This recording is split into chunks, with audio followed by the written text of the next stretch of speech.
दोस्तों TTC news channel में एक बार फिर से आपका स्वागत है। मेरा नाम है अज्जू। दोस्तों आज हम गंगो में आए हैं और गंगो में एक ऐसे शख्स के पास आए हैं समाजवादी पार्टी की लोकप्रियता बढ़ा रहे हैं। ऐसे में आज सारिक गंगोई एक खासा नाम है गंगो के अंदर। आज उनसे बातचीत करने के लिए मैं इनके आवास पर पहुंचा। सबसे पहले सारिक भाई आपका बहुत बहुत स्वागत है टीटीसी न्यूज़ में। आपका भी बहुत बहुत शुक्रिया, बहुत बहुत धन्यवाद। अभी आप प्रतिनिधित्व भी करते हो चौधरी नाई दसन जी का और उनके बहुत ही करीब भी हो, और यहाँ के जो गंगो के आसपास जितने गांव है देहात है सबका आप काम करते हो उनको भी समझकर।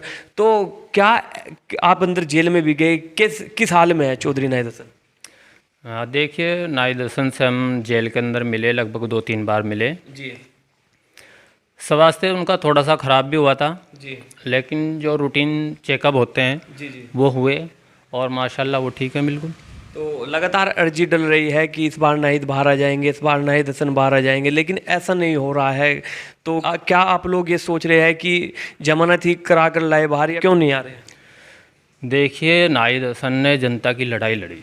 जी उनके पास इतना पैसा है जी कि वो खुद अकेले रह कर सब खा पी सकते हैं, जी लेकिन जो उन पे मुकदमे लगे वो जनता की लड़ाई लड़ने की वजह से लगे। जी और आज जो जेल के अंदर है नाई दसन, तो ये सरकार का दोस्त है।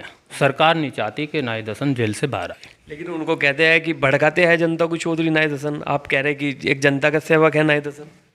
नहीं, आज तक ऐसा नहीं हुआ। नाई दसन ने हमेशा लोगों की लड़ाई लड़ी, जी। गरीबों की लड़ाई लड़ी, मजलूमों की लड़ाई लड़ी, जी और नाई दसन ने हमेशा गरीबों का साथ दिया। जी तो इसी वजह से सरकार को हजम नहीं हुआ जी। और नाई दसन इसी वजह से जेल के अंदर है। लगभग 8 महीने हो गए जेल में अंदर है चौधरी नाई दसन। विधानसभा चुनाव से पहले में जेल में चले गए थे, लेकिन आसार नहीं लग रहा है कि बाहर आएंगे या नहीं। थोड़ा सा बताइए, आप अंदर मिल गए? हम 2-3 बार अंदर मिले नाई दसन से, तो हमें उम्मीद है, जनता ने भी उम्मीद है, लाखों गरीबों मजलूमों की दुआ उनके साथ है जी। और उम्मीद है कि इंशाल्लाह सुम्मा इंशाल्लाह 1-2 महीने के अंदर नाई दसन जेल से बाहर आ जाएंगे। तो ये इतने गैंगस्टर मुकदमा अभी लगा हुआ है, उसी की में सजा काट रहे हैं, क्या ये झूठा मुकदमा है या सच है? सब झूठ हैं, सब प्रोपगंडा है सरकार की तरफ से। सरकार नहीं चाहती कि जो लोगों की आवाज़ उठाने वाले, गरीबों मजलूमों की लड़ाई लड़ने वाले वो मैदान में आए, वो जेल से बाहर आए। सरकार गरीबों की मजलूमों की आवाज़ को दबाना चाहती है और इसीलिए नाई दसन को जेल के अंदर रखा। लेकिन उनकी बहन लगातार मेहनत कर रही है चौधरी इकरा हसन, और ये यहाँ तक ये भी कह दिया है लोगों ने कि इस बार कैराना से लोकसभा जो सांसद होगी वो चौधरी इकरा हसन होगी। मैं लगातार लोगों के बीच में संपर्क कर रही है। क्या अभी तक घोषित तो नहीं हुए प्रत्याशी लोकसभा के, लेकिन उनकी जैसी मेहनत है, लग रहा है कि चौधरी नाई दसन भी आरएलडी और समाजवादी से गठबंधन प्रत्याशी हो सकती है। देखिए, इकरा हसन नाई दसन जेल के अंदर है, लेकिन उनका जो प्रतिनिधित्व वो इकरा हसन कर रही है। नाई दसन के जेल में रहने के बावजूद इकरा हसन लोगों की सेवा कर रही है, गरीबों मजलूमों की सेवा कर रही है, उनकी लड़ाई लड़ने का काम कर रही है, जनता की लड़ाई लड़ने का काम कर रही है। और अगर इकरा नाई दसन जेल में रहे तब भी और जेल से बाहर आए तब भी उम्मीद है कि इकरा हसन लोकसभा का चुनाव लड़ेगी। लोकसभा का चुनाव चौधरी इकरा हसन लड़ लेती है, फिर तो समाजवादी पार्टी में गुटबाजी तो नहीं होगी? नहीं, गुटबाजी क्या होगी। ये परिवार काफ़ी लंबे समय से, काफ़ी अरसे से राजनीति में है और ये चुनाव लड़ता है। अगर नाई दसन लड़े या इकरा हसन लड़े, कि दोनों की एक ही बात है, मैं तो समझता हूँ। और उनकी माता जी तबस्सुम हसन भी पहले भी एमपी रह चुकी, इस बार भी अगर उन्हें मौका मिला तो ये तो परिवार की है। परिवार जिस तरह सहमति बिठावेगा, आपस में बातचीत करके, इकरा हसन को लड़ाई है, तबस्सुम हसन को लड़ाई है, नाई दसन को लड़ाई, लेकिन जिसको भी लड़ावेगा जनता की दुआएं मोहब्बतें सब नाई दसन को और नाई दसन के परिवार को। इकरा हसन लड़ेगी तो सब लोग एकजुट होकर उन्हें वोट देंगे और लोकसभा में भेजने का काम करेंगे। आप एक चैरिटी भी चलाते हो सारिक भाई, मैंने सुना आप एक चैरिटी चलाते हो और लोगों की मदद करते हैं, गरीब मजलूमों लोगों की आप मदद करते हो। तो थोड़ा सा बताएं कैसी आपकी चैरिटी है? हम लोग पिछले 5 साल से लगातार जनता के बारे में सोच रहे थे, मतलब एक संगठन बनाए थे, लेकिन हमने काफ़ी तो कुछ महीनों पहले ही उसे रजिस्ट्रेशन कराया, एक जनता फाउंडेशन का उसका नाम रखा। तो उसमें हम लोगों ने कहा कि एक टीम बनाकर लोगों की सेवा करेंगे, जैसे नशा, बेरोजगारी, शिक्षा, दहेज प्रथा, हिंसा, क्रोध, उन सब पे काम करेंगे और लोगों की मदद करेंगे। ये जो आपने चैरिटी ओपन की है, यह क्या गंगो के लिए है, पूरा जिला सहारनपुर? ये पूरे उत्तर प्रदेश के लिए है। हमारा पूरा टारगेट है और हमारी टीम का कि जिले के और उत्तर प्रदेश के हर गांव में पहुंचकर लोगों को जागरूक करेंगे। आज नशा, हमारे युवा नौजवान नशे की तरफ तेज़ी से बढ़ रहे हैं। नशे के साथ साथ समाज की अन्य बुराइयां भी उनके साथ पनपती जा रही है उनमें। तो नशे से जान का भी नुकसान और माल का भी नुकसान होता जा रहा है। तो हम लोगों को जागरूक करेंगे कि नशा बहुत बुरी चीज़ है, ये न होना चाहिए और समाज के अच्छे काम करने चाहिए।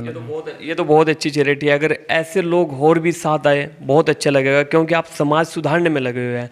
तो आने वाला जो यहाँ पर नगर पालिका चुनाव है 2-3 महीने के बाद, तो हमेशा यहाँ पर गंगो के अंदर काजी परिवार का दबदबा रहा, यानी कि हर बार में ही चेयरमैन बने, चाहे उनके समक्ष किसी और कोई और बना हो या फिर मैं खुद बने हो। नोमान मसूद जी भी रह चुके हैं, तो अभी उन्हीं के समक्ष है, मैं चेयरमैन है अभी। तो आने वाले चेयरमैन में किस प्रकार है, क्योंकि यहाँ पर जो है मैं काफ़ी इंटरव्यू ले चुका गंगो के अंदर, थोड़ी मेरे को गुटबाजी दिख रही है क्योंकि काजी परिवार के लिए जीतना बहुत मुश्किल है। यहाँ थोड़ा सा बताएं। देखिए, पिछले 60-70 साल से काजी परिवार चेयरमैन बनता आया जी, और पिछले चुनाव में भी चेयरमैन काजी परिवार ही बना। तब भी हाजी सलीम कुरैशी और असदुल्ला अजमेरी और इरफान अलीम कुरैशी लड़े थे चुनाव। तो मैं समझता हूँ कि इस बार विपक्ष मजबूत हुआ तो चेयरमैनी जाती दिख रही। पहले विपक्ष मजबूत नहीं था, क्योंकि लोग कहते हैं कि जब नोमान मसूद ने काम नहीं किया तो वोट क्यों देते हैं लोगों ने। तो मैं समझता हूँ कि पहले विपक्ष मजबूत नहीं था, अब विपक्ष मजबूत हुआ, तो इसलिए चेयरमैनी बदलेगी। तो जब नोमान मसूद ने काम कराया है तो फिर अब की बार क्यों कह रहे हो कि बदलाव होगा? नहीं, काम तो उन्होंने कराया नहीं, लेकिन ये है कि विपक्ष मजबूर नहीं था, तब भी उन्होंने काम नहीं करा था और विपक्ष मजबूर नहीं था, लोग उन्हें वोट देते आ रहे थे। तो अब जो है विपक्ष मजबूत हुआ। हाजी सलीम कुरैशी ने काफ़ी लाइट लगवाने का काम किया और जितने भी गंगों के अंदर पुलिया वो बनवाने का काम किया और लोगों की कोरोना काल में भी लोगों की मदद करने का काम किया। तो इससे है कि विपक्ष मजबूत हुआ, वो बड़ी मजबूती से लोगों की सेवा और मदद कर रहे हैं। तो इसलिए हो सकता है कि, और उम्मीद भी है लोग जनता को, कि चेयरमैन नहीं बदले। अच्छा, इस बार सलीम कुरैशी यहाँ से चेयरमैन बन सकते हैं? पूरी उम्मीद है। हाँ, मेरा भी मानना और हमारे बुज़ुर्गों का मानना, बड़ों का मानना, सभी जो इस चुनाव में लगे हुए हैं सभी का मानना है कि हाजी सलीम कुरैशी इस बार चेयरमैन बनेंगे। एक है यहाँ पे सबसे बड़ा मुद्दा क्या है गंगो के अंदर जो अब तक नहीं हुआ?